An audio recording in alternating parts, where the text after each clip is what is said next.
TV is so stationary and so much about just switching channels and being very this, whereas radio is this really transitional kind of sound element, and just sonically it's a little bit more interesting. Come on, let go. Erratic seesaw. This exploding your brain is gonna blow me out again, and now I don't feel the same. Come on, let go. Bionic keyhole. I mean, it's inspirational just in terms of the way the sounds go together, and I think we thought of radio and just thought of maybe the idea of sounds traveling through space. And I mean, we always kind of think about how sounds travel and what environment sounds are heard in. And I think because we go from record to record thinking about different spaces of sounds, it was interesting to think of radio as the space for this record.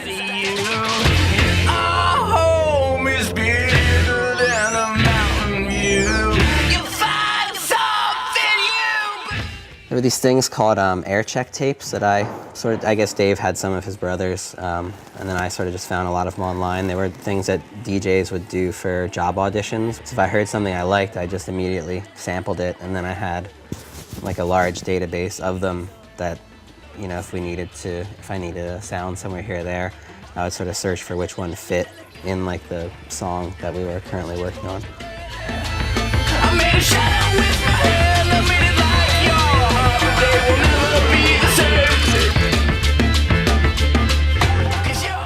This one song on our record, Monkey Riches, there's sort of this like bridge in the middle, and there was one like radio loop in it already, and I was trying to figure out like how we could achieve that idea a little bit more.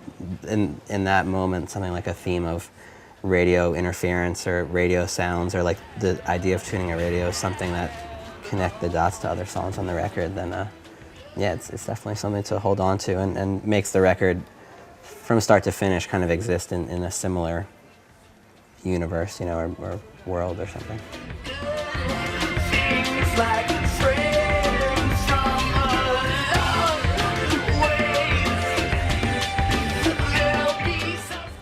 A lot of people had different kind of outside responsibilities or pressures. Like Dave leaving New York was a big thing for him, and you know, Noah bringing his children for temporarily, you know, his wife and his kids who are Portuguese to the States, and I had a child, and so there was going to be a lot of things sort of interfering, I think, with our normal routine, which, you know, I think we just needed a place where we could minimize that stuff. So going to a city where we were familiar with it, you know, finding places to live easier. Our moms were there to babysit, you know, things like that.